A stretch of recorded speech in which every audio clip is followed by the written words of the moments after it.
জীবনে কঠিন সময় যখন আসে, সেই কঠিন সময়ে যারা পড়ে যায় তারা যেন তো কখনো দুর্বল হয় না। কারণ জীবনে যখন কঠিন সময় আসে তখন এই জিনিসটাই স্পষ্ট হয় যে না, তোমার মধ্যে কতটা ক্ষমতা আছে যে তুমি পড়ে যাওয়ার পর আবার উঠতে পারো।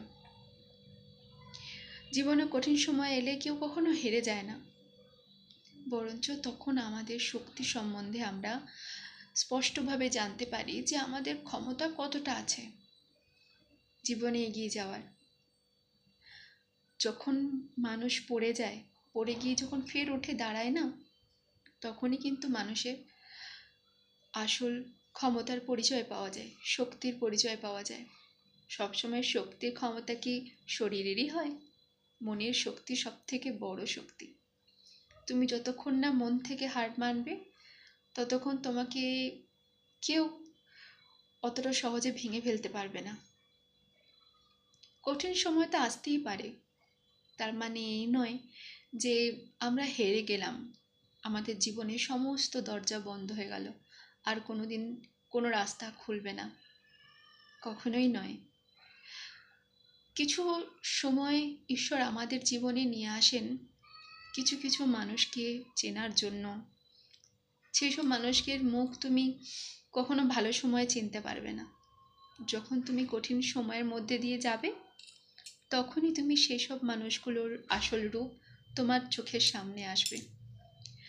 আর যখন ওই আসল রূপ চোখের সামনে আসে না, তখনই আমরা ভেঙে যাই। তখন আমরা মনে হয় যে সত্যি কি এরা এরকম?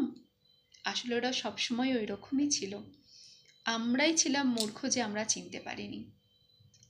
তাই যখন জীবনে এরকম সময়ে উপস্থিত হবে তখন কখনো মন থেকে হেরে যাবে না, মনের মধ্যে শক্তি রাখবে আর ঈশ্বরের নাম জপ করবে। একমাত্র ঈশ্বরের সাথে সম্পর্কই আমাদের সাথে স্বার্থহীন সম্পর্ক।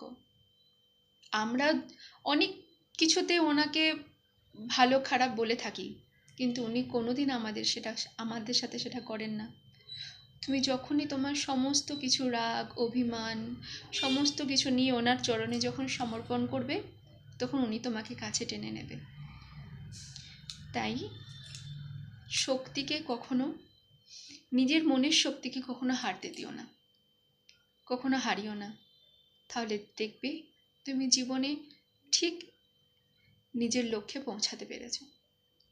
রাধে রাধে।